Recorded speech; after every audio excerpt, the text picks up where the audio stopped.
Bismillahirrahmanirrahim. Innal hamdalillah nahmaduhu wa nasta'inuhu wa nastaghfiruh wa na'udzu billahi min shururi anfusina wa sayyiati a'malina. Man yahdihillahu fala mudilla lahu wa man yudlil fala hadiya lahu. وأشهد أن لا إله إلا الله وحده لا شريك له وأشهد أن محمدا عبده ورسوله. يا أيها الذين آمنوا اتقوا الله حق تقاته ولا تموتن إلا وأنتم مسلمون. يا أيها الناس اتقوا ربكم الذي خلقكم من نفس واحدة وخلق منها زوجها وبث منهما رجالا كثيرا ونساء واتقوا الله الذي تساءلون به والأرحام إن الله كان عليكم رقيبا. يا أيها الذين آمنوا اتقوا الله وقولوا قولا سديدا يصلح لكم أعمالكم ويغفر لكم ذنوبكم ومن يطع الله ورسوله فقد فاز فوزا عظيما. أما بعد فإن أصدق الحديث كتاب الله وأحسن الهدي هدي محمد صلى الله عليه وعلى آله وسلم وشر الأمور محدثاتها وكل محدثة بدعة وكل بدعة ضلالة وكل ضلالة في النار. Alhamdulillah, kita bersyukur pada Allah Subhanahu wa taala pada hari ini Sabtu malam Ahad 16 Sya'ban 1438 Hijriah, kita duduk bersama atas kemudahan dan takdir dari Allah Subhanahu wa taala. Pada malam ini kita duduk bersama di masjid ini untuk mengkaji ayat-ayat suci Al-Qur'an dan hadis-hadis Rasul sallallahu alaihi wa ala alihi wasallam. Salawat dan salam semoga selalu Allah berikan kepada Nabi kita Muhammad sallallahu alaihi wa ala alihi wasallam, ada keluarga beliau, para sahabat, serta orang-orang yang mengikuti beliau sampai hari kiamat kelak. Dengan nama-nama Allah yang husna dan sifat-sifatnya yang ulia, kita berdoa, Allahumma inna nas'aluka ilman nafi'an wa rizqan tayyiban wa amalan mutaqabbala. Wahai Allah, sesungguhnya kami mohon kepada Engkau ilmu yang bermanfaat, rezeki yang baik, dan amal yang diterima. Amin ya rabbal alamin. Bapak Ibu saudara-saudari yang dimuliakan oleh Allah Subhanahu wa taala, pada kajian tematik kali ini kita mengangkat tema Fiqhut ta'abbudi fi Ramadan, fikih beribadah di dalam bulan Ramadan. Fikih yang dimaksud di sini adalah pemahaman beribadah di dalam bulan Ramadan. Para ikhwah, Bapak Ibu saudara-saudari yang dimuliakan oleh Allah Subhanahu wa taala, sudah menjadi sebuah keyakinan bagi seorang muslim seharusnya, yaitu apabila mengamalkan sebuah amalan, hendaknya yang menjadi tujuannya adalah bukan hanya sekedar amal tersebut diterima oleh Allah Subhanahu wa ta'ala, bukan hanya sekedar amal tersebut dikerjakan, ditunaikan tanpa memperhatikan bagaimana amal tersebut diterima oleh Allah Subhanahu wa taala. Allah Subhanahu wa taala berfirman di dalam Al-Qur'an menceritakan tentang Qabil dan Habil, yang mana Qabil tidak diterima amal ibadahnya, sedangkan Habil diterima amal ibadahnya oleh Allah Subhanahu wa taala. Kemudian Allah berfirman tentang kejadian ini, menceritakan perkataan Habil dalam surat Al-Maidah surat kelima ayat 27. Innama yataqabbalullahu minal muttaqin. Berkata Habil, sesungguhnya Allah hanya menerima kurban dari orang-orang yang bertakwa. Ayat ini menjadi pelajaran bagi kita bahwa semestinya yang ada di dalam benak kita adalah bagaimana amalan tersebut diterima oleh Allah Subhanahu wa taala. Bukan hanya sekedar beramal, tetapi bagaimana amal ibadah kita diterima oleh Allah Subhanahu wa taala. Makanya Allah mengatakan innama yataqabbalullahu minal muttaqin. Allah hanya menerima. Huruf innama menunjukkan kepada al-hasru wal imtina', pembatasan dan menahan yang lain agar tidak masuk, bahwa hanya orang-orang yang bertakwalah yang diterima oleh Allah Subhanahu wa taala amal ibadahnya. Sekali lagi yang ingin saya tuju, kita sebagai seorang muslim semestinya mempunyai prinsip di dalam beramal adalah bagaimana amalan tersebut diterima oleh Allah Subhanahu wa taala. Bukan hanya sekedar seseorang mengamalkan amalan. Dan ini banyak di dalam ayat-ayat Al-Qur'an dan hadis-hadis Rasul yang baik secara rinci, tegas menjelaskan akan hal ini ataupun secara isyarat.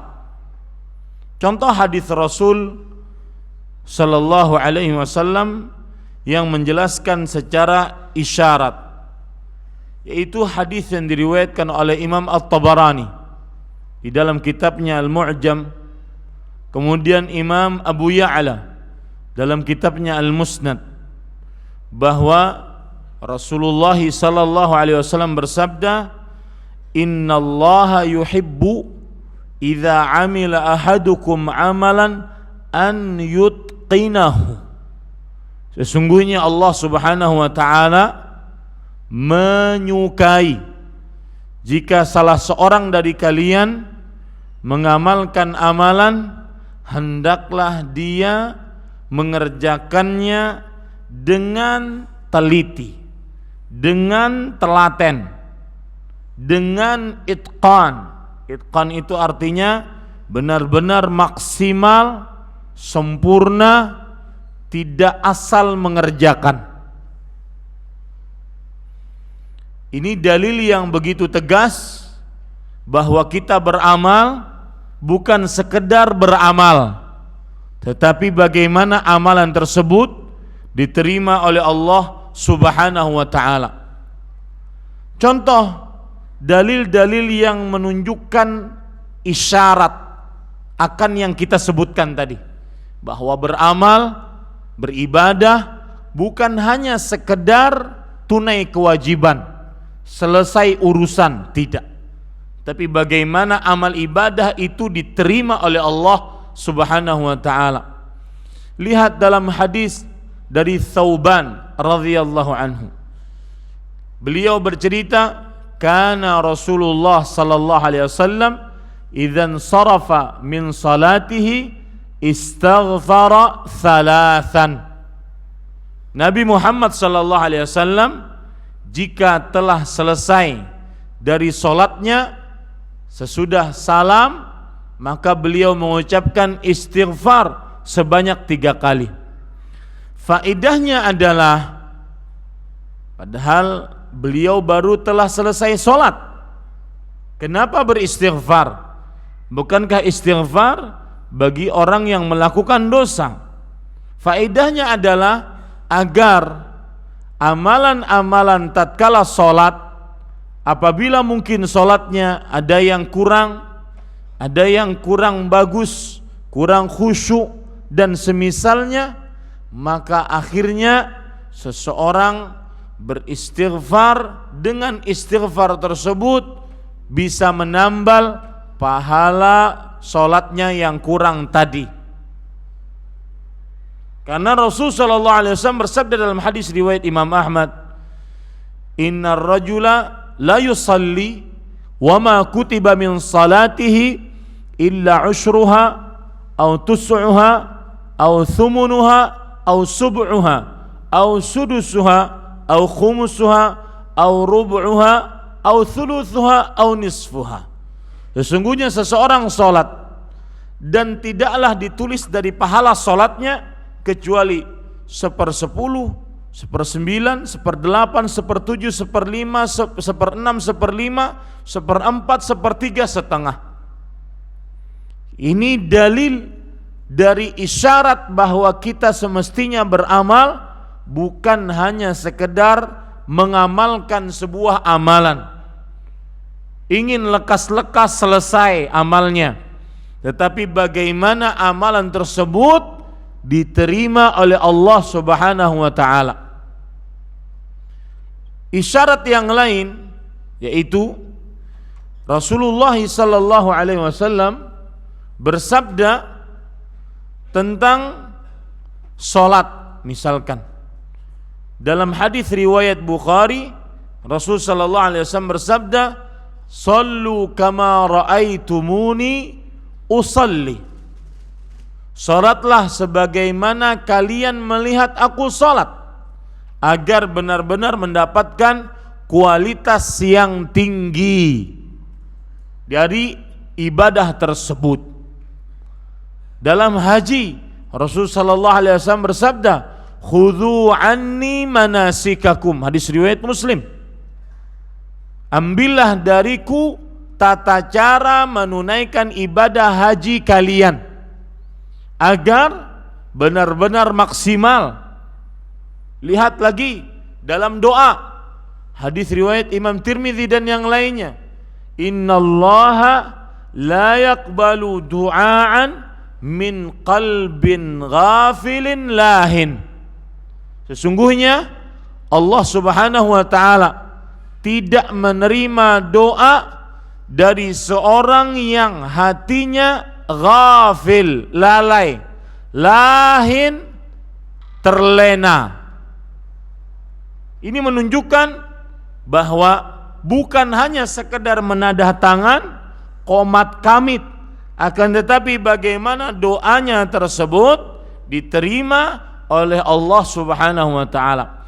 Makanya banyak sekali para sahabat Nabi radhiyallahu anhum, mereka senantiasa bertanya kepada Nabi Muhammad sallallahu alaihi wasallam tentang amalan yang paling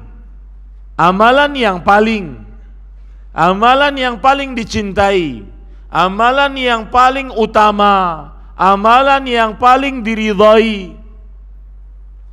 Ya. Seperti misal amalan yang paling besar pahalanya. Lihat hadis dari Abdullah bin Mas'ud radhiyallahu anhu. Beliau bertanya kepada Rasulullah sallallahu alaihi wasallam, "Ya Rasulullah, ayyul amali ahabbu ilallah?" Amalan apa yang paling dicintai Allah? Ini menunjukkan bahwa sampai para sahabat dididik oleh Rasulullah untuk mengamalkan amalan yang berkualitas tinggi, bukan hanya sekedar beramal. Contoh yang lain lagi, ayyus sadaqati a'zamu ajran. Dalam hadis riwayat Imam Abu Daud dan yang lainnya, sedekah apakah yang paling besar pahalanya? Ini pertanyaan-pertanyaan ini mendidik kita agar bukan hanya sekedar bersedekah, bukan hanya sekedar mengamalkan amalan, tapi mencari amalan yang paling tinggi kualitasnya. Lihat lagi dalam hadis dari Abdullah bin Umar radhiyallahu anhuma, kalau tidak salah riwayat Imam At-Tabarani, Rasulullah sallallahu alaihi wasallam ditanya, ayyul mu'minina afdalu, orang beriman manakah yang paling utama? Ini menunjukkan agar kita beriman dengan tingkat keimanan yang tinggi kualitasnya, bukan hanya sekedar menjadi seorang beriman. Nah, ini muqaddimah. Oleh karena itulah, setengah bulan lagi kita akan memasuki bulan ibadah, bulan bersungguh-sungguh untuk beribadah. Apa dalilnya bahwa Ramadan bulan ibadah? Rasulullah sallallahu alaihi wasallam bersabda dalam hadis riwayat Imam Tirmidzi, "Ya baghiyal khairi aqbil wa ya baghiyasy syarri aqsir." Atau saya bacakan dari awal hadis, Rasulullah sallallahu alaihi wasallam bersabda, "Idza kana awwalu lailatin min Ramadan, futtihat abwabul jannah, falam yughlaq minha bab. Wa futtihat abwabun nar, falam yughlaq minha bab. Wa suffidatis syayatin wa maradatil jin. Fayunadi munadin, ya baghiyal khairi aqbil, wa ya baghiyasy syarri aqsir. Walillahi utaqa'u minan nar, wa dzalika fi kulli lailah." Jika pada malam hari pertama bulan Ramadan, maka dibukakan seluruh pintu-pintu surga. Tidak ada yang tertutup satu pintu pun. Pintu surga yang ke-8-nya dibukakan oleh Allah. Tidak ada satu pintu pun yang tertutup. Dan ditutup seluruh pintu neraka. Tidak ada satu pun yang terbuka. Dan dibelenggu, diikat dengan rantai para syaitan dan pemimpin-pemimpin jin. Dan Allah kemudian ada suara yang bersuara, yang menyeru, "Wahai pencari kebaikan, ayo sambut bulan Ramadan. Wahai pencari keburukan, cukupkan Anda sekarang dalam bulan Ramadan." Dan Allah memiliki orang-orang yang dimerdekakan dari api neraka, dan itu di setiap malam bulan Ramadan. Lihat, dari hadis ini kita bisa ambil pelajaran Ramadan adalah bulan ibadah. Makanya tidak heran kita mendengar perkataan ulama salaf seperti misalkan Muslim bin Ubaidillah bin Syihab Az-Zuhri rahimahullah. Beliau mengatakan, "Dakhala Ramadan syahru tilawatil Quran wa it'amit ta'am." Jika sudah masuk bulan Ramadan, dia adalah bulan membaca Al-Quran dan memberi makan kepada orang-orang yang pantas untuk diberi makan, yaitu baik dengan membukakan puasa atau yang semisalnya. Imam Malik rahimahullah, beliau berhenti dari majlis pembacaan dan periwayatan hadis gara-gara memasuki bulan Ramadan. Karena beliau tahu bulan Ramadan bulan aktivitas, rutinitas ibadah ritual, rutinitas ibadah praktis. Dari sholat, baca Quran, berdoa, berzikir, ibadah-ibadah praktis lebih diperbanyak dalam bulan Ramadan.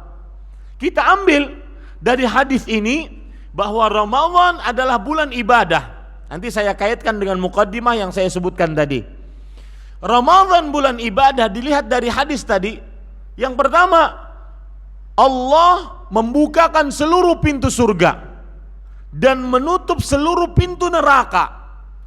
Sebagian ulama mensyarah hadis ini bahwa huwa ala zahirihi, bahwa hadis ini sesuai dengan lafal lahiriahnya. Memang pintu surganya secara lahiriah terbuka, memang pintu nerakanya secara lahiriahnya tertutup, dan itu kuasa Allah Subhanahu wa ta'ala. Kalau ada yang bertanya, Ustadz siapa yang menghuni sekarang? Bukan urusanmu. Ya, kau bisa buka pintu tutup, bukan urusanmu, itu kuasa Allah. Ada penafsiran yang lain yang dipahami secara maknawi, secara abstrak, bahwa yang dimaksud dengan dibukakan pintu surga, ditutup pintu neraka, liqathratil amilin wa qillatil asin, karena banyaknya yang beramal dan sedikitnya yang bermaksiat. Dia adalah kiasan dari banyaknya orang yang beramal dan sedikitnya yang bermaksiat. Banyaknya yang beramal yang menghantarkan amalannya kepada surga, yang mana mereka mengamalkan tadi seruan, wahai penghuni, wahai pencari kebaikan, sambutlah bulan Ramadan. Wahai pencari keburukan, cukupkan maksiatmu dalam bulan Ramadan.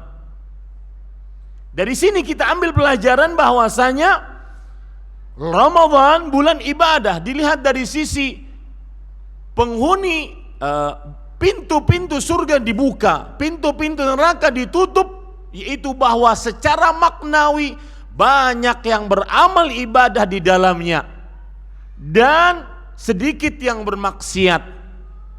Taib. Kalau ada yang bertanya, Ustadz, ini sedikit menyimpang, Ustadz, kenapa banyak orang yang masih bermaksiat kepada Allah? Bukankah pemimpin jin, para syaitan diikat dengan rantai? Maka jawabannya, para ikhwan yang dirahmati oleh Allah Subhanahu wa ta'ala, sama. Kita bisa jawab bahwa kita maknai, atau para ulama menjelaskan dimaknai hadis tersebut bisa secara lahiriah atau secara maknawiyah. Secara lahiriah adalah bahwa memang para syaitan dan pemimpin jin diikat dengan rantai. Taib Ustaz, lalu kenapa ada yang maksiat? Maksiat bukan hanya dari bisikan syaitan dan jin, akan tetapi maksiat juga berasal dari nafsu ammaratun bisu, hawa nafsu yang memerintahkan kepada keburukan. Satu. Yang kedua, maksiat bisa terjadi karena seseorang mempunyai kebiasaan buruk. Awalnya diganggu oleh syaitan, tetapi akhirnya syaitan sudah lepas tanggung jawab. Lepas tanggung jawab lagi. Lepas tugas. Kenapa? Karena dia sudah melihat orang tersebut kecanduan dengan maksiatnya. Mau diganggu gak diganggu, dia tetap mengerjakannya. Bahkan ada yang merasa kayaknya kurang nih. Apa yang kurang ya? Oh, pekan ini belum berzina, kurang kayaknya nih. Saking kecanduannya, subhanallah. Dan itu adalah salah satu dari qubhul ma'asi, buruknya maksiat, membuat orang kecanduan, membuat orang senantiasa terlena dengan maksiatnya. Ini Bapak Ibu saudara-saudari, kalau kita pahami secara lahiriah seperti itu, bahwa masih banyak sebab-sebab yang menyebabkan orang selain syaitan dan jin bisa bermaksiat. Kalau kita pahami hadis tersebut secara ma'nawiyah, bahwa kok bisa orang, para syaitan dibelenggu, jin dibelenggu, sedangkan masih banyak maksiat, maka kita katakan maksudnya secara ma'nawiyah adalah karena sedikitnya yang bermaksiat. Makna syaitan dibelenggu bukan secara lahiriah menurut pendapat yang kedua, tetapi menunjukkan sedikitnya orang yang bermaksiat kepada Allah Subhanahu wa ta'ala. Taib, dari hadis ini juga kita ambil pelajaran bahwa bulan Ramadan adalah bulan ibadah. Rasul sallallahu alaihi wasallam bersabda, "Ya baghiyal khairi aqbil." Lihat. Di sini ada makna yang mendalam, perhatikan baik-baik. Wahai pencari kebaikan, ayo sambut bulan Ramadan. Menyambutnya, para ikhwah, perhatikan. Beramal di bulan Ramadan dari dua sisi. Yang pertama, kualitasnya harus tinggi, dan yang kedua, kuantitasnya harus banyak. Ya. Jadi hati-hati dengan bisikan syaitan di bulan Ramadan. Sering pertanyaan, "Ustadz, mana yang lebih utama? Saya nggak hatam Quran dalam bulan Ramadan, tapi baca ayat satu-satu, saya lihat artinya, saya lihat tafsirnya, paham, tapi tidak hatam Quran." Dengan orang yang baca Quran dibandingkan dengan orang yang membaca Al-Quran, hatam 1 kali, 2 kali, 3 kali, 4, 5 kali, tetapi tidak faham apa yang dia baca. Ini pertanyaan tidak usah dijawab dan tidak perlu ada di dalam diri kita. Kenapa? Karena di dalam bulan Ramadan kita dituntut dua hal: memperbanyak bacaan Al-Quran, dan yang kedua memahaminya. Dua-duanya kita dituntut. Jangan sampai kita masuk kepada bisikan iblis, perbandingan-perbandingan yang membuat akhirnya baca Qur'annya tidak, hatamnya tidak, fahamnya tidak, hatamnya tidak. Dua-duanya nggak dikerjain, cuma ngomong saja. Ini yang diinginkan oleh iblis ketika terjadi perbandingan-perbandingan yang ada. Maka saya katakan, ketika Rasul bersabda, ada suara yang menyeru, "Ya baghiyal khairi aqbil." Wahai pencari kebaikan, sambut bulan Ramadan. Itu menyambutnya dengan dua sisi. Yang pertama, memperbaiki kualitas amalan. Yang kedua, memperbanyak amal ibadah tersebut.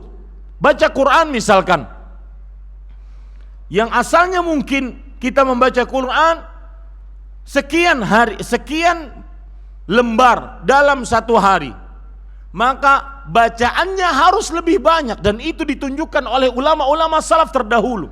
Disebutkan di dalam kitab Lataiful Ma'arif yang ditulis oleh Ibnu Rajab Al-Hambali, bagaimana ulama salaf dahulu mereka ada yang menghatamkan di bulan-bulan lain selain Ramadan 1 kali hatam sebulan. Kalau sudah masuk bulan Ramadan, maka mereka hatamnya per pekan 1 kali. Kalau masuk sudah 10 hari terakhir bulan Ramadan, maka mereka ada yang per 3 hari hatam, ada yang per hari hatam. Ya, memperbanyak amal, bukan hanya baca Quran, sedekahnya diperbanyak, membantu orang lainnya diperbanyak. Itu sangat-sangat ditekankan di dalam bulan Ramadan dari dua sisi. Lihat Rasul sallallahu alaihi wasallam, diceritakan oleh Abdullah bin Abbas.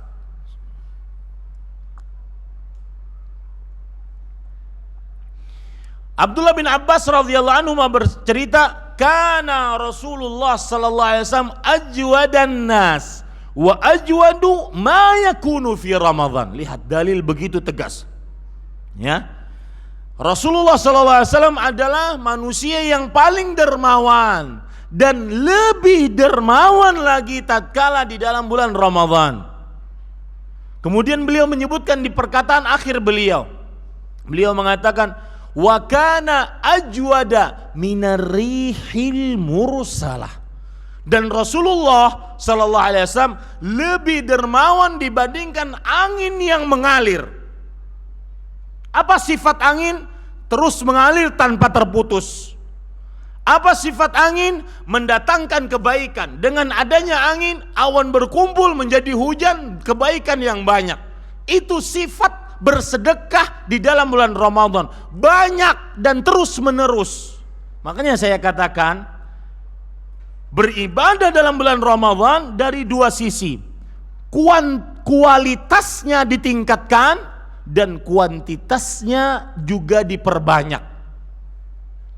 Ini menunjukkan bahwa Ramadan adalah bulan ibadah. Bulan ibadah kepada Allah Subhanahu wa taala. Oleh karenanya kita pada tema kali ini mengangkat tema fikih beribadah dalam bulan Ramadan. Fungsinya apa tema ini? Pentingnya apa tema ini? Agar satu, pahalanya lebih banyak. Yang kedua, kualitasnya lebih tinggi. Ya, pahalanya lebih banyak, kualitasnya lebih tinggi. Dengan mengetahui tata cara beribadah yang benar dalam bulan Ramadan. Ini Bapak Ibu saudara-saudari yang dimuliakan oleh Allah Subhanahu wa taala. Taib. Sekarang kita masuk kepada fikih yang pertama. Para ikhwah yang dirahmati oleh Allah, fikih yang pertama adalah memperhatikan tujuan pensyariatan puasa. Memperhatikan tujuan pensyariatan puasa. Apa tujuan pensyariatan puasa? Disebutkan para ikhwah yang dirahmati oleh Allah Subhanahu wa taala di dalam ayat Al-Qur'an surah Al-Baqarah. Ayat pertama yang menceritakan tentang puasa. Al-Baqarah surat kedua ayat 183. Dan ayat-ayat puasa dari mulai Al-Baqarah 183 sampai 187. Di ayat 183 Allah berfirman apa? Ya ayyuhalladzina amanu kutiba alaikumusiyam kama kutiba alal ladzina min qablikum la'allakum tattaqun.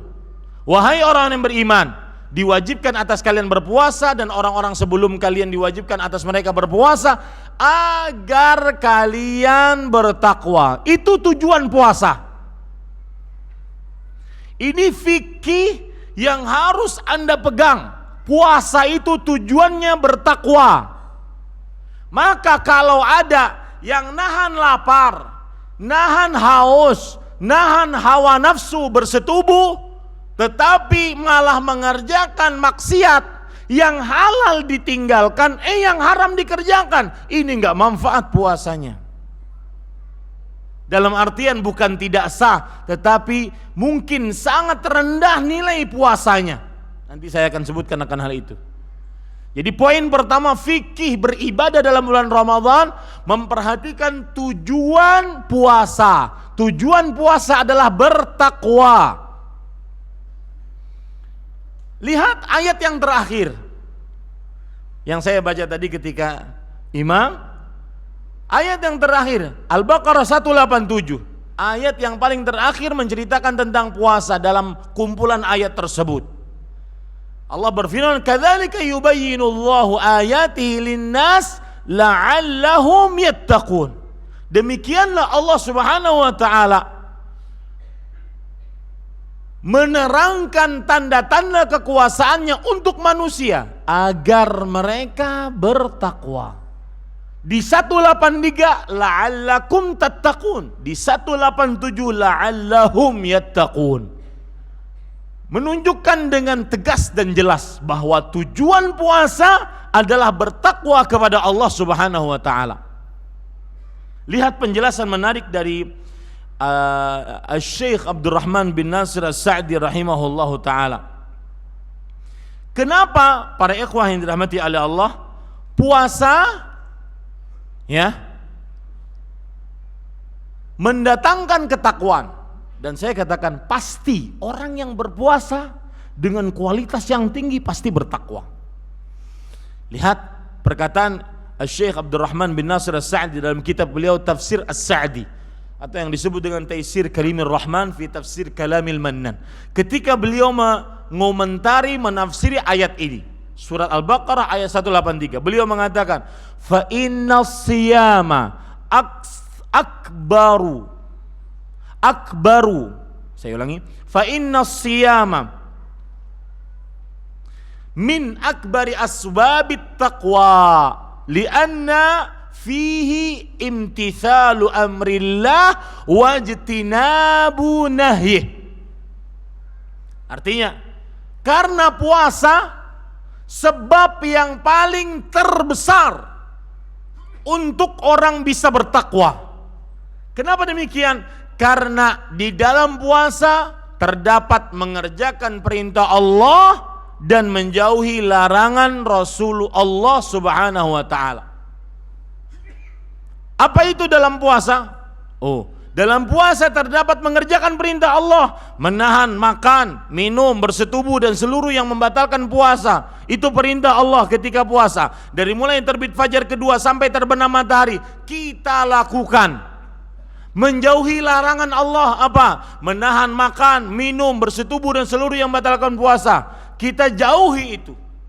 Terdapat di dalamnya juga menahan dari hal-hal yang dilarang oleh Allah. Di antaranya berkata dusta, berbuat dusta, berkata kotor, berkelahi, caci mencaci ketika puasa. Kita tahan karena kita puasa. Jadilah dia orang yang bertakwa. Jadi pantas Allah mengatakan la'allakum tattaqun, la'allahum yattaqun. Dan para ulama salaf mengatakan la'alla yang artinya agar. Apabila itu berasal dari Allah, fa innaha wajibah. La'alla apabila datang dari Allah maka wajib. Orang yang berpuasa wajib pasti bertakwa asal puasanya benar. Ini para ikhwan yang dirahmati oleh Allah Subhanahu wa taala. Sekarang timbul pertanyaan kita. Apa itu takwa? Kalau tadi dikatakan puasa, tujuan fikih beribadah dalam bulan Ramadan adalah memperhatikan, memahami tujuan puasa, menjadikan seorang bertakwa. Taib. Apa itu takwa? Pengertian para ulama salaf banyak. Saya ambilkan dari para sahabat dulu. Misalkan pengertian dari Ali bin Abi Thalib radhiyallahu anhu. Beliau mengatakan, at-taqwa al-khawfu minal jalil wal amalu bit tanzil wal qana'atu bil qalil wal isti'dadu yaumir rahil. Lihat, semuanya il. Yang pertama, dan ini pengertian seperti ini memudahkan kita untuk menghafal. Al-khawfu minal jalil. Il pertama. Takut kepada Allah Al-Jalil, yang maha perkasa. Yang kedua, wal amalu bit tanzil. Beramal dengan apa yang diturunkan oleh Allah. Tanzil, apa yang diturunkan oleh Allah dari syariat, baik melalui Al-Quran ataupun hadis Rasul sallallahu alaihi wasallam. Yang ketiga, wal qana'atu bil qalil. Merasa puas walau dengan pemberian yang sedikit. Yang keempat, qalil itu artinya sedikit. Yang keempat, al-isti'dadu liyaumir rahil. Mempersiapkan diri untuk hari rahil, yaitu hari kematian. Ini pengertian dari takwa yang pertama yang disebutkan oleh Ali bin Abi Thalib radhiyallahu an. Sedangkan pengertian dari Abdullah bin Mas'ud radhiyallahu anhu, at-taqwa an tadhkurallah fala yunsa wa an tuti'ahu fala yu'sa. Takwa adalah berzikir kepada Allah, jangan pernah dilupakan. Yang kedua, mengerjakan ketaatan kepada Allah, jangan pernah bermaksiat. Ini disebut takwa oleh Abdullah bin Mas'ud radhiyallahu anhu. Umar bin Khattab, bagaimana beliau mengartikan takwa? Beliau ditanya oleh Ubay bin Ka'ab.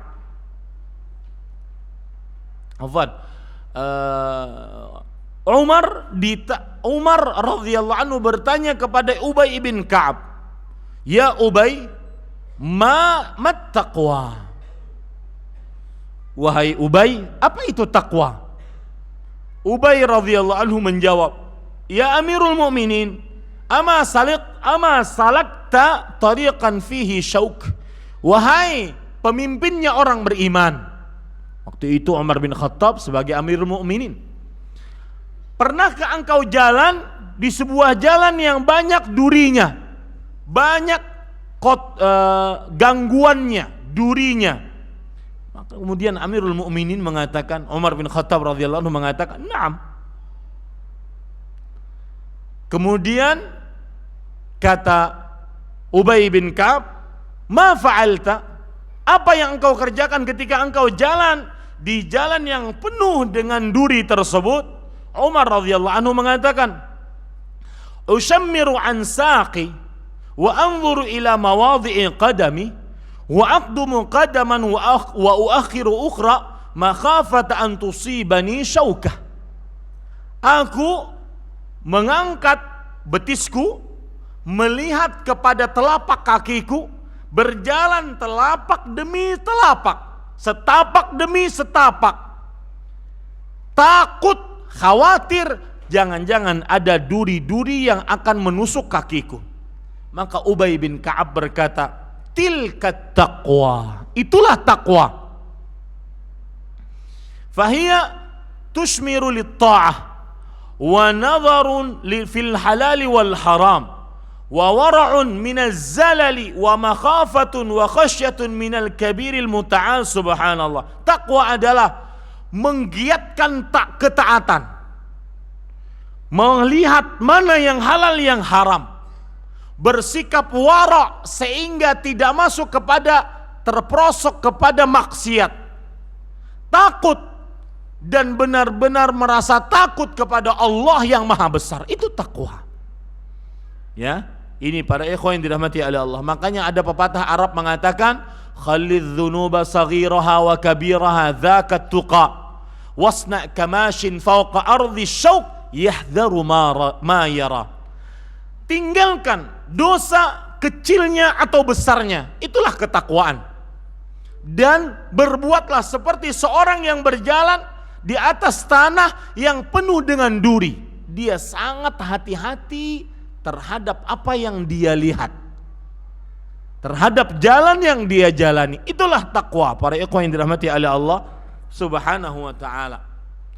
Nah, sekarang para ulama menyebutkan pengertian takwa yang benar-benar komplit, sempurna, atau yang disebut oleh bahasanya oleh para ulama jami'un mani', mengumpulkan seluruh kata yang diperlukan dalam takwa dan menolak kata yang tidak perlu, yang disebutkan oleh Talq ibn Habib radhiyallahu rahimahullah, seorang tabi'i ini, Talq bin Habib. Beliau mengatakan, "Al-amalu bi ta'atillah ala nurin minallah tarju thawaballah wa tatruka ma'siyatallah ala nurin minallah takhafu iqaballah." Takwa adalah kamu mengerjakan ketaatan kepada Allah dengan cahaya dari Allah, cahaya dari Allah, dan meninggalkan karena berharap pahala dari Allah, dan meninggalkan maksiat dengan cahaya dari Allah karena takut siksa Allah. Itu inti takwa. Kalau begitu kita sudah pahami puasa tujuannya bertakwa, maka amalkan dari pengertian-pengertian yang kita sebutkan tadi. Oleh sebabnya Rasul sallallahu alaihi wasallam dalam puasa, perhatikan, beliau mengatakan dalam puasa, dalam hadis yang diriwayatkan oleh Imam Bukhari, "Man lam yada' qaula zur wal 'amala bih falaysa lillahi hajah fi an yada'a ta'amahu wa syarabah." Siapa yang tidak meninggalkan perkataan dusta, perbuatan dusta, dalam riwayat yang lain wal jahla, dan perbuatan kebodohan sia-sia, maka Allah tidak memiliki keperluan fulan meninggalkan makan dan minumnya. Puasanya nggak manfaat.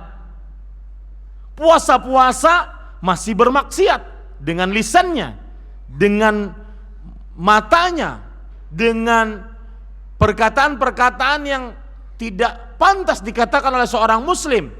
Perkataan kotor, ghibah, namimah, dusta, sumpah palsu, kemudian perkataan-perkataan porno, keji, mencaci, saling melaknat, ini semua tidak akan bermanfaat bagi orang yang berpuasa. Nanti kalau seandainya mengerjakan itu juga tatkala puasa, berarti tidak bertakwa, tidak kena tujuan ibadahnya. Nah itu makanya perhatikan para ikhwah. Makanya Rasulullah SAW bersabda dalam hadis riwayat Imam Ibnu Khuzaimah dari Abu Hurairah radhiyallahu anhu, "Laisa siyam minal akli wasyurb, innamas siyam minal lagwi warrafath."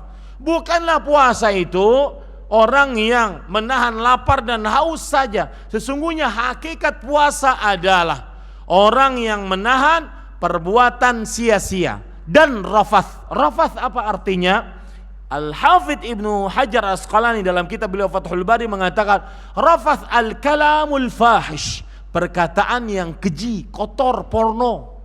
Ini termasuk di dalamnya ya, main gadget, melihat konten-konten hal-hal yang diharamkan, perempuan membaca di sosial media hal-hal yang diharamkan, apalagi subhanallah sosial media. Kita tidak ingin terlihat di sosial media tersebut hal-hal yang diharamkan. Aja saja yang nge-tag sana, nge-tag sini, hal-hal yang diharamkan. Maka saya berpesan para ikhwah, jangan buang Ramadanmu dengan sosial mediamu, terutama yang kamu tidak bisa mengelak darinya melihat hal-hal yang diharamkan, karena tidak ada manfaat puasanya. Bukan puasa takwa yang diinginkan oleh Allah Subhanahu wa taala. Maka nanti masuk ke dalam hadis Rasul sallallahu alaihi wasallam, yaitu beliau mengatakan, rubba shaimin hadzuhu min siyami al-ju' wal 'atash. Berapa banyak orang yang berpuasa, bagian dari puasanya hanya lapar dan haus. Ingat Pak, hadis ini ancaman dan bisa terjadi, bukan hanya sekedar kabar. Enggak. Yang puasa dapat lapar haus ini ancaman, bukan hanya kabar dari Rasulullah. Mungkin kita bisa mendapatkannya. Sehari-hari puasa, setiap hari Ramadan puasa, ternyata setelah dikalkulasi oleh Allah di hari terakhir pahalanya cuma lapar haus, gak ada. Tidak ada pahala sama sekali, padahal pahala puasa itu besar, tanpa batas.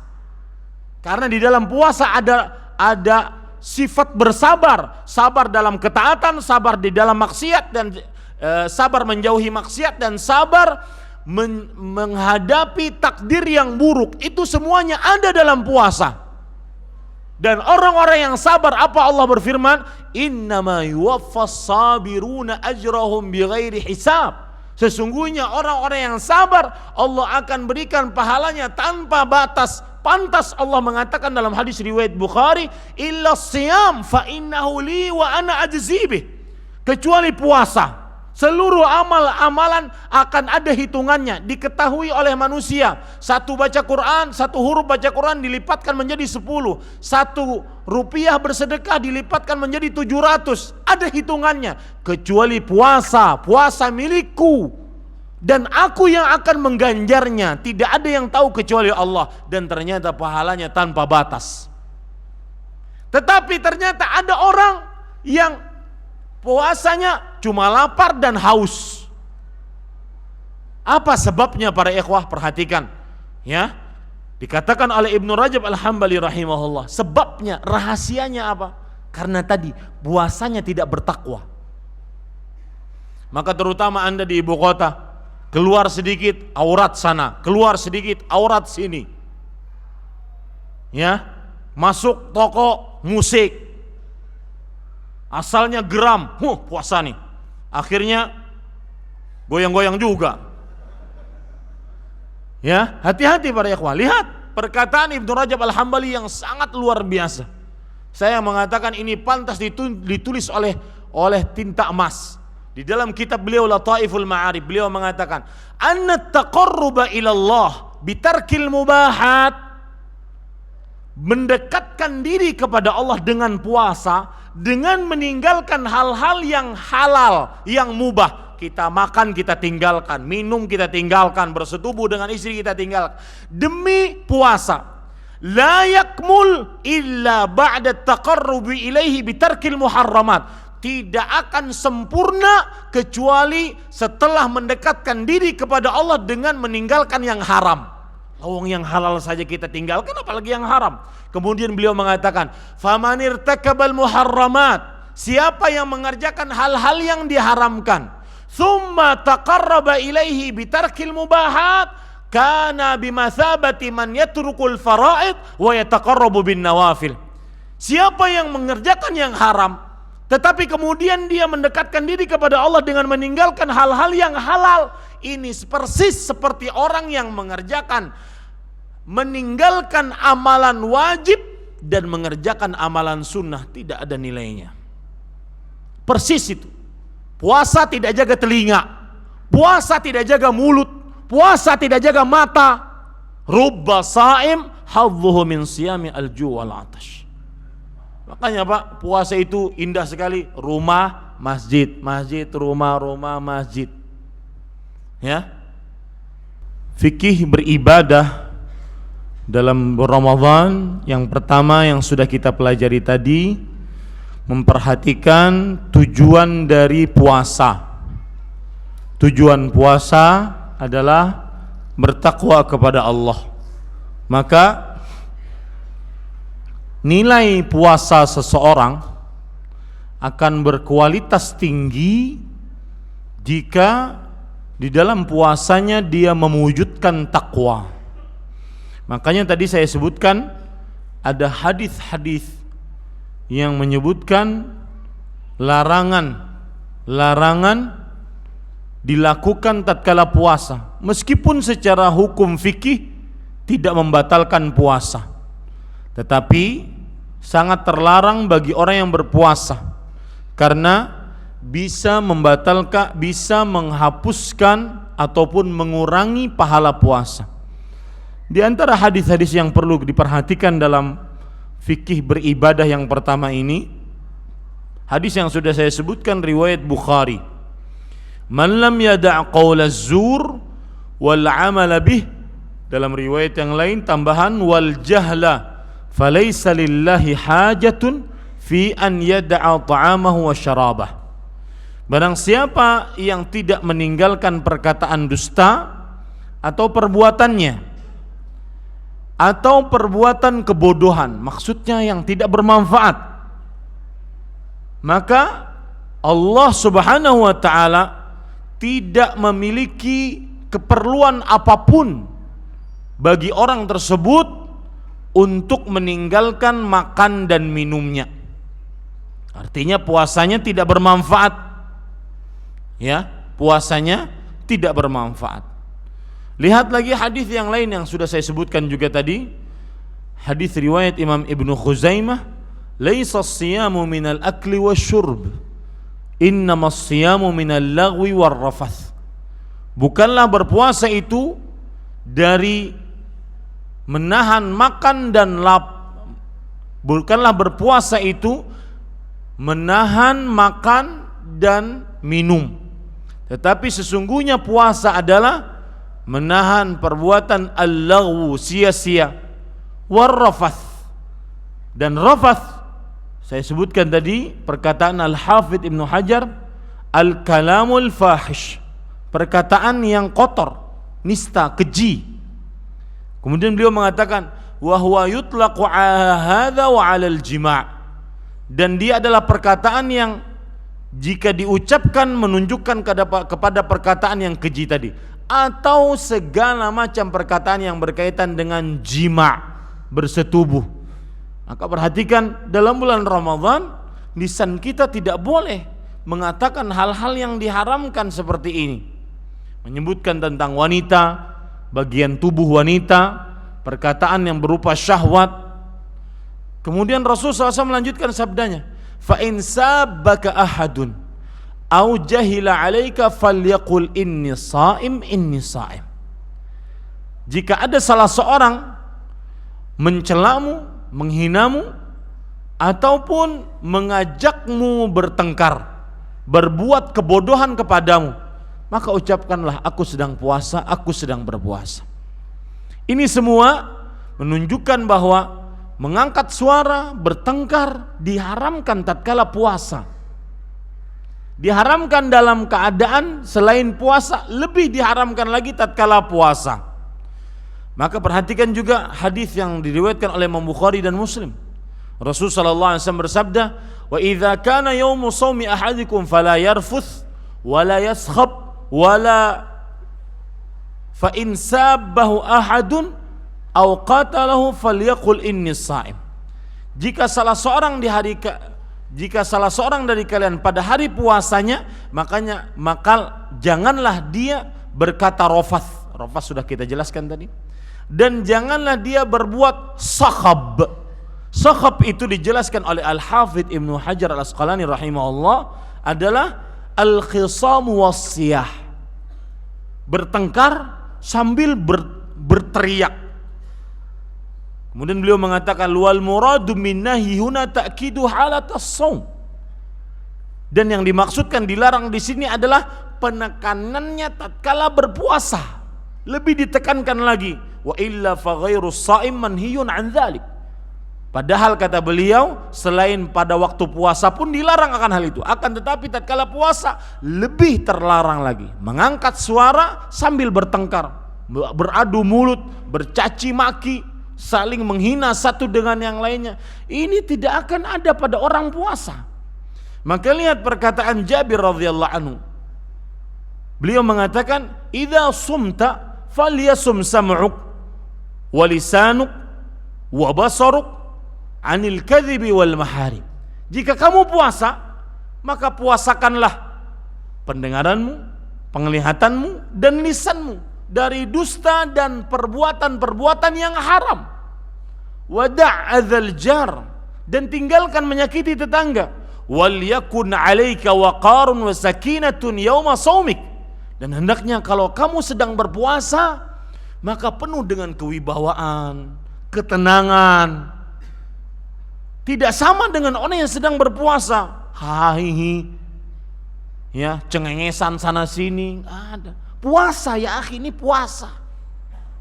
Maka kemudian beliau mengatakan, wala taj'al yauma fitrika wa yauma shaumika sawa. Jangan jadikan hari puasamu dengan hari berbukamu sama, enggak. Ini Bapak Ibu saudara-saudari yang dimuliakan oleh Allah Subhanahu wa taala. Maka itu fikih beribadah yang pertama. Mengingat tujuan puasa yaitu bertakwa. Maka apapun yang merupakan bukan ketakwaan, maka jauhi, karena itu akan mengurangi kualitas puasa kita. Sebagaimana yang sudah kita sebutkan, kita ingin kualitasnya tinggi puasanya, bukan sekedar puasa. Bukan sekedar menahan lapar dan haus sebagaimana yang sudah kita sebutkan di awal tadi.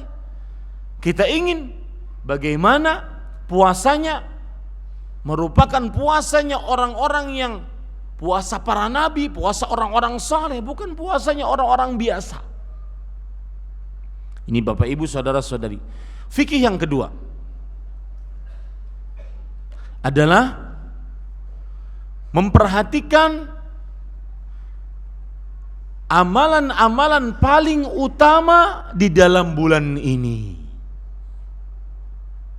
Berdasarkan penelitian yang seksama, di sana ada amalan-amalan yang utama, yang sangat utama dikerjakan di bulan ini dan diutamakan dikerjakan di bulan ini. Dan tidak semua amalan utama, tapi ada amalan-amalan yang sangat-sangat ditekankan di bulan ini. Yang pertama yaitu mendirikan sholat 5 waktu.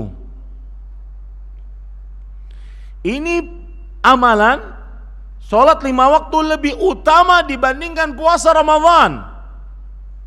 Bahkan dia penentu amalan lainnya.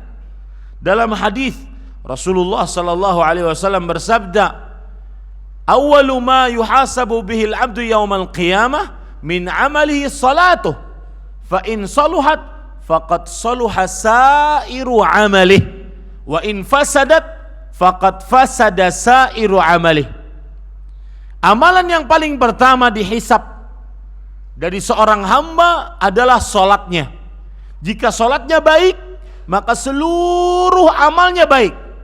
Jika sholatnya buruk, maka seluruh amalnya buruk. Ini berarti sholat penentu amal, termasuk di dalamnya penentu puasa. Dan apabila ada orang yang berpuasa tapi tidak sholat 5 waktu, maka ini tidak diterima puasanya.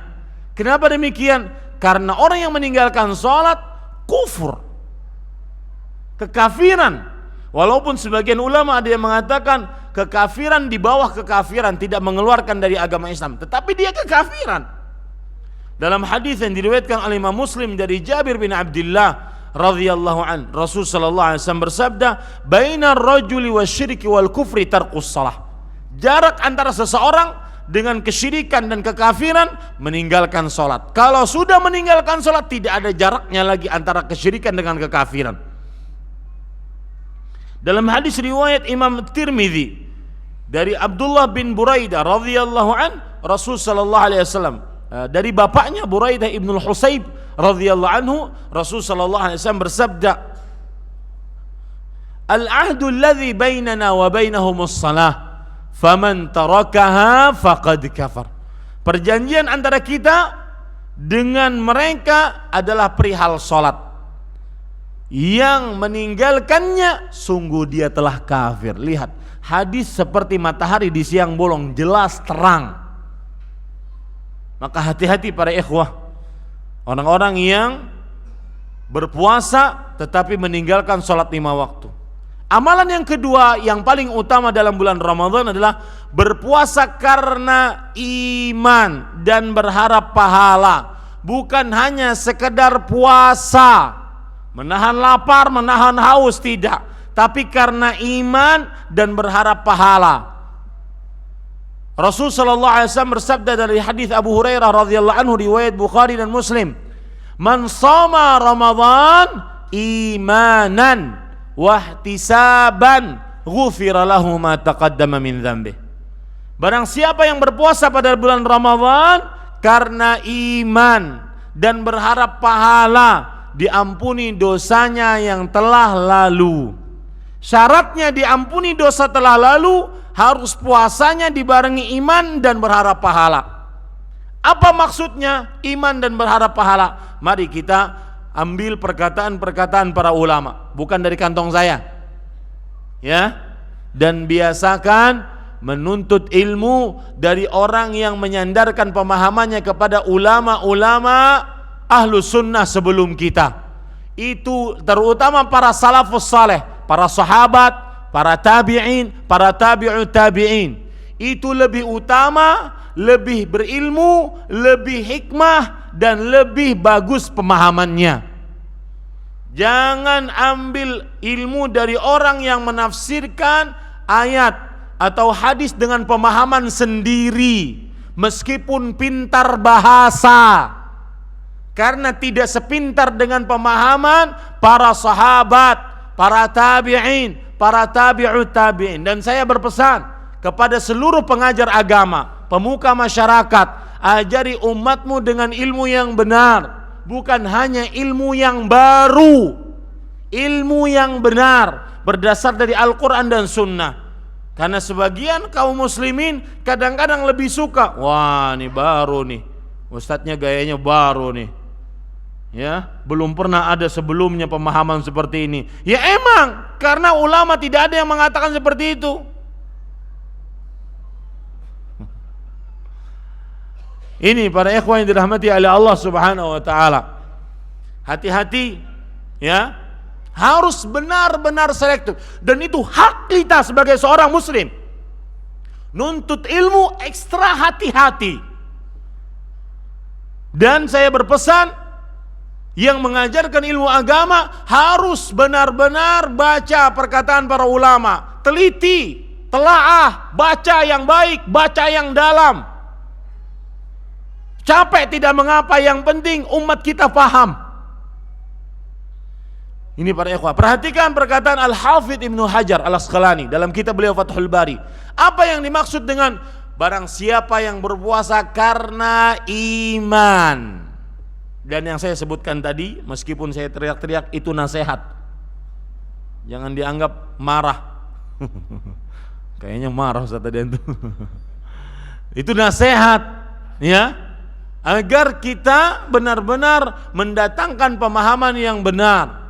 Karena sebagian kaum muslimin kadang-kadang, wah ini baru nih, belum pernah Ustaz seperti ini sebelumnya.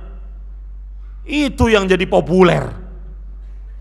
Enggak ada ya akhi. Ulama dari dahulu pembicaranya seperti itu. Ayat Al-Quran, hadis Rasul, perkataan salaf, itu tidak lepas dari itu. Ya, ini lihat Al-Hafidh Ibnu Hajar Al-Asqalani rahimahullah dalam kitab beliau Fathul Bari. Beliau mengatakan al-muradu bil iman al-i'tiqadu bi fardiyati shaumih. Yang dimaksud dengan berpuasa karena iman adalah berkeyakinan tentang kewajiban puasanya. Jadi ada orang ketika berpuasa nahan lapar, haus, bersetubuh dan seluruh yang batalkan puasa hanya sekedar rutinitas, tidak meniatkan di dalam hati bahwa itu wajib. Saya mengerjakan kewajiban, bukan saya terpaksa. Saya mengerjakan kewajiban. Saya yakini menahan lapar, haus dan bersetubuh ini karena memang diwajibkan atas saya. Itu yang mendatangkan pahala, diampuni dosa yang telah lalu yang akan datang. Kemudian wabil ihtisab talabus thawabi minallahi ta'ala. Yang dimaksud dengan ihtisab adalah berharap pahala dari Allah Subhanahu wa taala. Makanya tatkala kita lapar, haus, terutama ya bapak-bapak yang bekerja, ya, menahan hujan, menantang matahari padahal dia sedang puasa, maka berharap pahala dari Allah. Saya mengerjakan ini karena saya ingin pahala dari Allah Subhanahu wa taala. Sedangkan Imam Al-Khattabi rahimahullah mengatakan ihtisaban ay azimatan wa huwa an yasumahu ala ma'na ar-raghbah fi thawabihi tibata nafsi bidzalika ghairu mustathqilin li siyamih wala mustatilun li ayyamih. Perhatikan, yang dinamakan ihtisaban, berharap pahala, maksudnya adalah tekad bulat mengerjakan puasa. Yaitu beliau mengatakan berpuasa dengan keinginan mengharap pahala, dengan jiwa yang senang, tidak merasa berat dengan puasanya, tidak merasa lama dengan hari-harinya. Aduh, kapan buka? Aduh, kapan buka? Ya, 2 jam lagi berbuka sudah disediakan makanan. 2 jam dia nunggu, lama banget sih. Ini ditakutkan jangan-jangan tidak ihtisaban, karena merasa berat dengan puasanya. Puasa yang dimaksud dengan ihtisaban adalah bertekad bulat dengan puasa tersebut, kemudian berjiwa yang nyaman dengan puasa tersebut, tidak merasa berat dengan puasa tersebut, tidak merasa panjang hari-harinya dengan puasa tersebut, bahkan dia menikmati puasanya. Apalagi Pak, sekarang di Arab Saudi puasa lama, mungkin sampai 15 jam. Ya, saya subhanallah, ini pengalaman, mungkin pengalaman ini bisa diambil pelajarannya.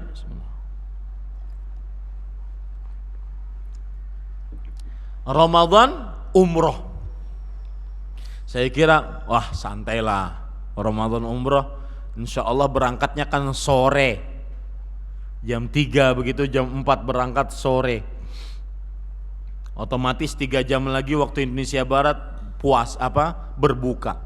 Masuk pesawat, ternyata kita seperti mengejar matahari.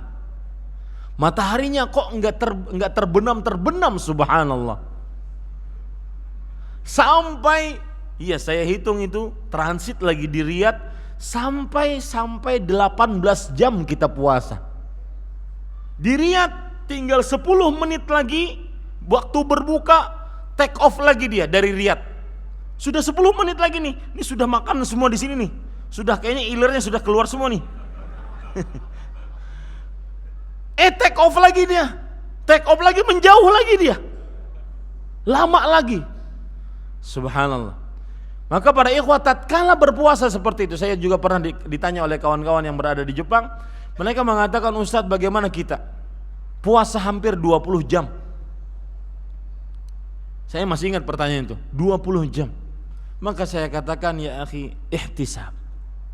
Wahai saudaraku, berharaplah pahala dari Allah Subhanahu wa taala. Berarti Allah menginginkan Anda lebih banyak pahalanya. Ihtisab, yaitu merasa ketika berpuasa bertekad bulat, merasa nyaman dengan puasanya, tidak merasa berat, tidak merasa panjang dengan hari-harinya, masih menikmati puasanya. Maka Bapak Ibu saudara-saudari, hati-hati yang berumrah dalam bulan Ramadan, jangan sampai nanti kejadian seperti saya. Jadi buka puasanya itu udah nggak semangat lagi, nggak semangat. Kenapa? Karena sudah keletihan. Ya, sedangkan yang dari awal tidak puasa, enak-enak dia makan. Ayo Ustadz buka aja, Ustadz buka aja. Sayang, udah sekian ini, udah sekian belas jam kita tahan, kemudian buka. Subhanallah. Hati-hati yang berpuasa. Tapi para ikhwan yang dirahmati oleh Allah, banyak lagi perkataan Imam Nawawi. Imam Nawawi mengatakan, imanan tasdiqan bi annahu haqqun muqtasidun fadilatah. Wa ma'na ihtisaban annahu yuridu Allah Ta'ala la yaqsudu ru'yatan nas wa la ghaira dhalika mimma yukhaliful ikhlas. Kata Imam Nawawi, berpuasa karena iman maksudnya adalah mempercayai bahwasanya itu adalah benar datangnya dari Allah dan bermaksud mendapatkan keutamaannya. Itu maksudnya iman.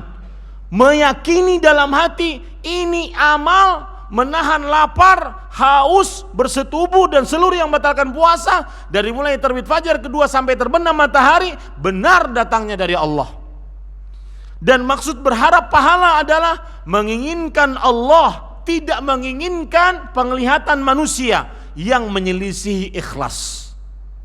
Ini yang disebut dengan ihtisaban. Amalan yang kedua para ikhwah, yang sangat dianjurkan tatkala bulan Ramadan, salatut tarawih, salat tarawih, yang juga sama karena iman dan berharap pahala. Rasul sallallahu alaihi wasallam bersabda dalam hadis yang diriwayatkan oleh Imam Bukhari dan Muslim dari Abu Hurairah radhiyallahu anhu, man qama Ramadan imanan wa ihtisaban ghufira lahu ma taqaddama min dzambi. Barang siapa yang bersolat malam pada bulan Ramadan karena iman dan berharap pahala, diampuni dosa yang telah lalu. Tarawih hukumnya sunnah, berjamaah pun hukumnya sunnah, tidak wajib. Tetapi siapa yang mampu berjamaah kemudian dia tidak berjamaah, dia ketinggalan pahala yang besar.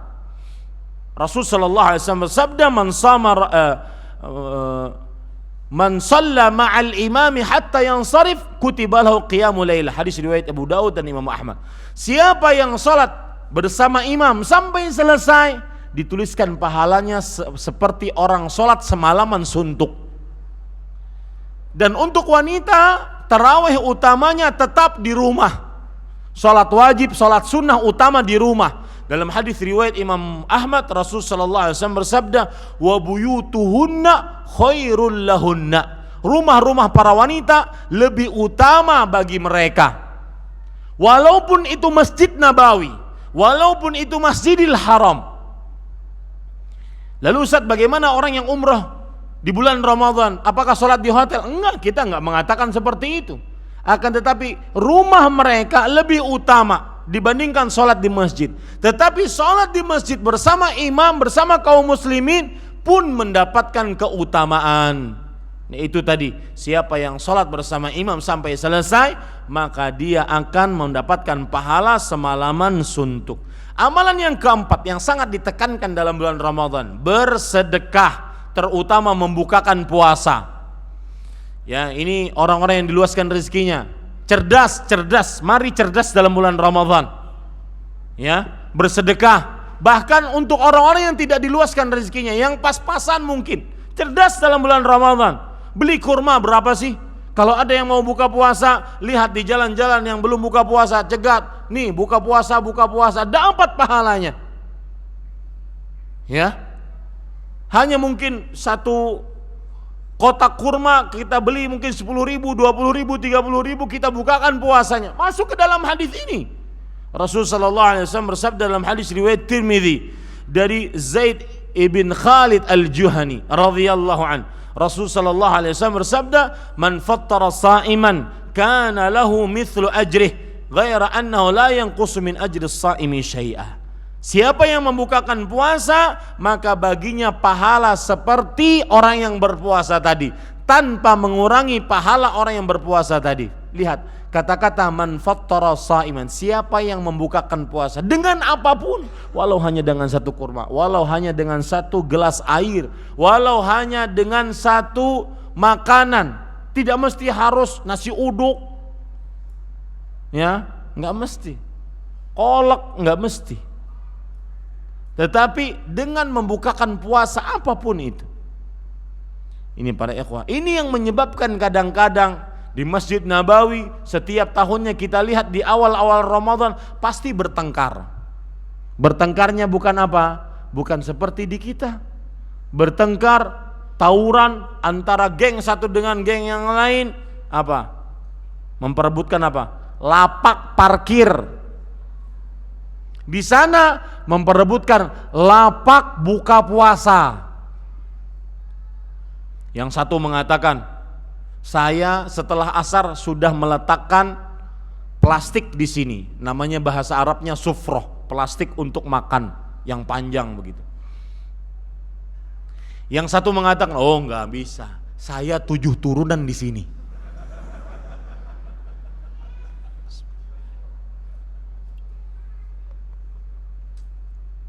Itu sering kita lihat di Masjid Nabawi ketika kita masih menjadi mahasiswa. Lihat subhanallah, orang bertengkar gara-gara ya memperebutkan lapak buka puasa karena mereka tahu pahalanya. Kemudian para ikhwan yang dirahmati oleh Allah, yang kelima yaitu bersungguh-sungguh dalam memperbanyak bacaan Al-Quran. Lihat kata-kata saya, memperbanyak, bukan hanya sekedar membaca, memperbanyak bacaan Al-Quran. Dan itu dilakukan oleh Rasulullah sallallahu alaihi wasallam kepada Jibril. Beliau belajar Al-Quran, menyetor Al-Quran kepada Jibril alaihi salam dalam hadis riwayat Imam Ahmad dari Abdullah bin Abbas radhiyallahu anhuma. Amalan yang selanjutnya yang sangat dianjurkan dalam bulan Ramadan adalah mengerjakan umrah di dalam bulan Ramadan. Dalam hadis yang diriwayatkan oleh Imam Bukhari dan Muslim dari Abdullah bin Abbas radhiyallahu anhuma, fa inna umratan fi Ramadan taqdi hajjatan ma'i. Sesungguhnya berumrah dalam bulan Ramadan senilai dengan berhaji bersamaku. Maka yang diluaskan rezekinya, ya, jangan tunggu harga travel turun. Ini ada orang kadang-kadang sudah luas rezekinya, enggak umroh, enggak haji. Pas ditanya, Pak enggak umroh, tunggu Ustaz, belum turun kayaknya harganya. Ada tuh yang 15-an juta, yang 10-an juta, sampai Jeddah naik onta sendiri. Subhanallah. Yang ketujuh, i'tikaf di 10 hari terakhir bulan Ramadan. Dan saya berpesan ini para ikhwah, dan ini tulis saja menjadi poin ketiga fikih beribadah dalam bulan Ramadan. Fikihnya yang ketiga adalah semakin bulan Ramadan mau berakhir, semakin puncak keberkahan Ramadan di dalamnya. Atau bahasa yang lain, keberkahan Ramadan puncaknya ada di akhir-akhir Ramadan. Itu fikih yang ketiga. Puncak keberkahan Ramadan ada pada akhirnya. Saya katakan, ya, saya kurang sepakat kalau seandainya masjid-masjid di 10 hari terakhir gelap, pintu-pintunya tertutup, tidak ada yang beribadah di dalamnya, seakan-akan kampung itu tidak menginginkan Lailatul Qadar. Yang disebutkan oleh Rasul sallallahu alaihi wasallam, fihi lailatun khairun min alfi syahr. Man hurimaha faqad hurimal khaira kullahu. la yuhram khairuha illa mahrum. Di dalamnya terdapat sebuah malam yang lebih baik daripada 1000 bulan, yang siapa yang tidak mendapatkannya maka dia diharamkan dari seluruh kebaikan. Tidak ada yang diharamkan dari tidak mendapatkan Lailatul Qadar kecuali orang-orang yang benar-benar merugi. Lihat, kurang apa lagi para ikhwah. Makanya saya katakan libur Anda 10 hari terakhir bulan Ramadan. Ya, saya termasuk orang yang tidak mau dan tidak ingin membanding-bandingkan antara Indonesia dengan Arab Saudi. Karena semuanya negeri muslim, semuanya kita harus cintai. Dan tentunya kita cinta kepada tanah kelahiran kita. Dan itu tabiat manusia dan dibolehkan dalam agama. Tetapi kadang kita harus melihat, mereka kadang-kadang dari mulai tanggal 20, 21 Ramadan sampai hari kelima, hari ke-10 atau hari ke-15 Syawal libur. Enak banget kan? Libur, Pak. Ini para ikhwah, bapak ibu, saudara-saudari yang dimuliakan oleh Allah. Makanya perhatikan ketika 10 hari terakhir bulan Ramadan, terutama malam-malam ganjil. Ya, yang terutama ada adat kebiasaan apa tuh? Mudik. Hati-hati. Jangan sampai gara-gara mudikmu kamu tidak dapat Lailatul Qadar. Karena inti Lailatul Qadar adalah seseorang pas bertepatan dengan malam itu dia beribadah kepada Allah. Inti Lailatul Qadar. Enggak ada syarat lain. Ya. Apakah dia harus jadi wali dulu baru dapat Lailatul Qadar? Enggak ada itu. Enggak. Semua dari orang yang beribadah kepada Allah pada pas bertepatan dengan Lailatul Qadar dia dapat Lailatul Qadar.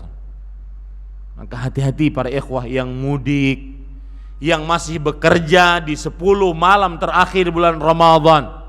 Atur waktunya dari sekarang. Mudah-mudahan ini usulan kepada pihak yang berwenang agar memperhatikan ibadah 10 hari terakhir bulan Ramadan. Jadi fikih yang ketiga tadi, puncak keberkahan Ramadan ada pada akhirnya. Lihat Nabi kita Muhammad salawatullah wassalamuhu wa barakatuh alaih. Orang yang diampuni dosanya yang telah lalu yang akan datang. Orang yang dijamin pertama kali masuk ke dalam surga. Surga tidak ada yang memasukinya sebelum beliau masuk. Orang yang sangat dicintai oleh Allah dan Rasulnya, dan sangat dicintai oleh Allah dan para malaikatnya. Tetapi kalau sudah masuk ke dalam 10 hari terakhir bulan Ramadan, kata Aisyah, karena Rasulullah sallallahu alaihi wasallam idza dakhala al-ashr jadda wa shadda al-mi'zar wajtahad. Nabi Muhammad sallallahu alaihi wasallam kalau sudah masuk 10 hari terakhir bulan Ramadan semakin bersungguh-sungguh. Kana yastahidu fil ashril awakhir ma la yastahidu fi ghairihi. Beliau senantiasa beribadah dengan sungguh-sungguh di 10 malam terakhir, tidak seperti sungguh-sungguh beliau di malam-malam lainnya. Lihat para ikhwah, wallahi kadang-kadang aib bagi kita orang yang diampuni dosanya seperti itu. Bagaimana yang kita tidak ada legalitas sama sekali ampunan, tidak ada legalitas sama sekali surga. Harusnya lebih lagi. Atur waktunya dari sekarang. Ini mumpung 15 Sya'ban, 16 Sya'ban, masih ada setengah bulan kita mengatur waktu. Entah itu minta cuti di 10 hari terakhir bulan Ramadan, entah itu kita tidak ada tidak ada lembur di 10 hari terakhir bulan Ramadan, pulang lebih sore atau yang semisalnya. Ya, dan juga termasuk di dalamnya menyibukkan diri di pasar-pasar di 10 hari terakhir bulan Ramadan. Ini kekeliruan fatal dari sebagian kaum muslimin. Pasar, mall, kue, kacang, baju baru, lebaran, pokoknya habis sudah bau Ramadan di 10 hari terakhir bulan Ramadan. Maka para ikhwah, saya pesan, ya, siapkan itu dari sekarang. Beli bajunya sekarang. Wah, Ustadz, itu berarti bukan baju lebaran, itu baju Sya'ban namanya. Bodoh amat.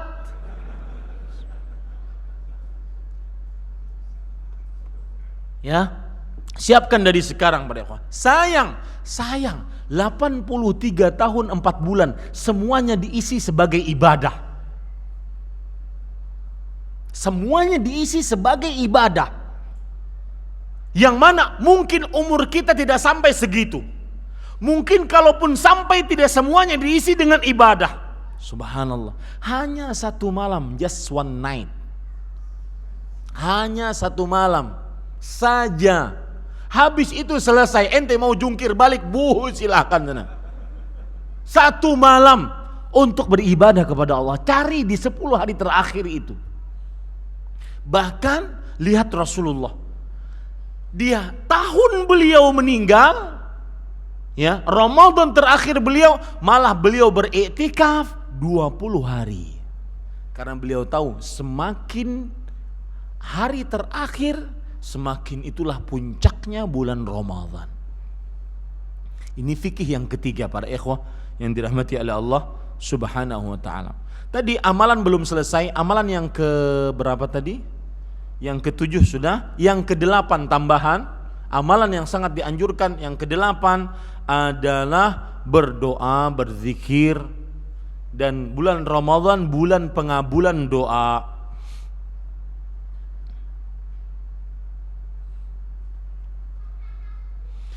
Kemudian para ikhwan yang dirahmati oleh Allah Subhanahu wa taala, termasuk fikih beribadah kita ambil sampai 5 ya.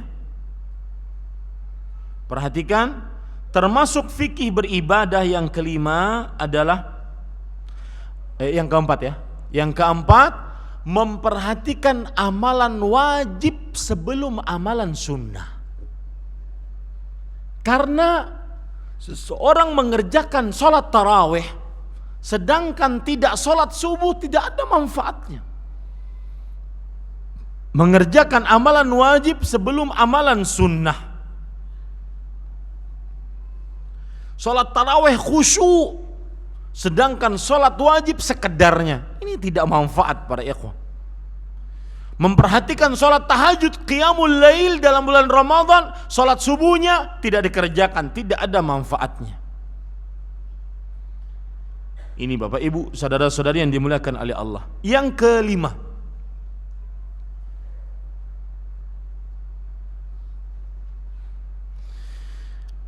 memperhatikan amalan-amalan kesunahan dalam bulan Ramadan. Baik itu yang kecil, yang dianggap remeh, ataupun yang besar. Saya beri contoh tentang berbuka dan bersahur. Saya ulangi, yang ke berapa tadi? Yang kelima.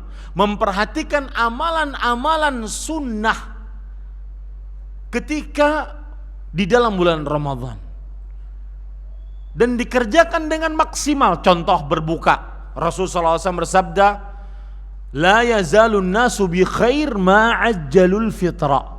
Masih saja manusia dalam kebaikan selama menyegerakan berbuka. Jangan ditunda. Kapan azan langsung buka, jangan ditunda. Meskipun tundanya baca Quran, jangan. Contoh yang lain, masalah berbuka juga. Karena Anas bin Malik radhiyallahu anhu bercerita, karena Rasulullah SAW yuftiru ala rutabat, fa illam yakun rutabat fa tamarat, fa illam yakun tamarat hasawatin min ma. Rasul SAW kalau berbuka dengan rutabat, dengan kurma yang masih basah, sudah matang tapi masih basah, belum kering. Kalau tidak ada itu, baru beliau dengan kurma yang disebut dengan tamar, kurma yang sudah kering. Kalau tidak ada itu, maka dengan air. Ustadz, bukanya begitu aja? Enggak. Boleh dengan yang lainnya, akan tetapi didahulukan dengan ini karena beliau, karena mencontoh Nabi Muhammad SAW. Ini para ikhwah. Lihat lagi bersahur. Bersahur, ya, dianjurkan kita memperhatikan masalah sahur. Di antaranya mengakhirkan waktu sahur. Dalam hadis Anas bin Malik radhiyallahu anhu, beliau bertanya kepada, kalau tidak salah, Usama ibnu Zaid, Kam kana baina salati Rasul sallallahu alaihi wasallam wa baina sahuri? Berapa jarak antara sahurnya Rasul dengan salat subuh beliau? Kana qadru 50 ayah. Seperti orang baca 50, dalam riwayat yang lain 60 ayat. 60-50 sekitar 15 sampai 20 menit. Antara azan dengan sahur dia 20 menit. Itu waktu paling utama bersahur. Kenapa demikian? Karena ini sesuai dengan petunjuk Allah dalam Al-Quran. Lihat ayat-ayat tentang puasa. Kalau tidak salah di ayat 185. Allah berfirman surah Al-Baqarah, yuridullah bikumul yusra wala yuridu bikumul usra. Allah menginginkan kemudahan bagi kalian, tidak menginginkan kesulitan. Dengan bersahur di akhir waktu itu akan menahan apa yang kita makan. Kemudian di pagi hari, di siang hari kita masih tahan. Allah menginginkan kemudahan bagi kita, tidak menginginkan kesulitan. Satu. Yang kedua, bersahur dengan tamar, kurma yang kering. Saya pernah nonton video, beliau mengatakan puasa adalah proses detoksifikasi, pengeluaran racun yang ada pada alat pencernaan. Ini videonya berbahasa Arab, seorang dokter meneliti. Proses detoksifikasi, pengeluaran racun dari pencernaan. Sehingga ketika sudah keluar racun-racunnya, maka tumbuhlah sel-sel pencernaan yang baru. Makanya kalau orang bersahur, maka dia dengan kurma tamar yang kering. Agar apa? Agar makanan yang dicerna oleh sel-sel yang baru tadi masih lama dia, masih sampai siang, masih bisa, masih kuat kita. Rasul sallallahu alaihi wasallam bersabda, ni'mas sahurul mu'min at-tamr. Sebaik-baik sahur orang beriman tamr, kurma yang masih kering. Sedangkan untuk berbuka puasa, karena ketika puasa ya, alat pencernaan kita tidak ada yang dicerna karena sedang puasa, akhirnya menghasilkan sel-sel yang baru yang lemah dia, ya tidak sekuat yang lama, maka ya kita dianjurkan untuk berbuka puasa mencontoh Rasul dengan apa? Dengan memakan makanan yang lemah seperti kurma rutop. Itu mudah dicerna, tidak sakit perut. Ini sebagian ada yang kadang berbuka langsung batuk bukanya. Gorengan, bukan haram, saya tidak mengatakan haram. Ya. Yang keras-keras, batu misalkan, ya, ini para ikhwan yang dirahmati oleh Allah, itu sahur. Dan sahur waktu beristighfar. Perhatikan kaum muslimin yang nonton ini, perhatikan yang hadir di sini. Sahur waktu istighfar, wabil ashar hum yastaghfirun. Dan di waktu sahur mereka beristighfar. Yastaghfiruna bil ashar, dan mereka beristighfar di waktu sahur. Ada 2 ayat yang menunjukkan akan hal itu. Lihat apa yang terjadi di televisi kita. Sahur acara paling dominan di semua televisi apa? Lawak. Berbalik 180 derajat. Mungkin televisi-televisi yang mengajarkan Al-Quran dan Sunnah saja yang tidak seperti itu. Maka hati-hati, Ramadanmu dengan televisimu. Jangan taruhan dengan Ramadanmu. Jangan untung-untungan dengan Ramadanmu. Kalau tidak bisa jaga mata, jaga remote ya untuk televisi, masukin kardus televisinya. Bukan nanti pas lebaran.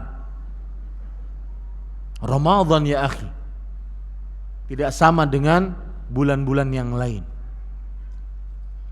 Ini para ikhwan yang dirahmati oleh Allah, itu beberapa poin tentang fikih beribadah tatkala bulan Ramadan.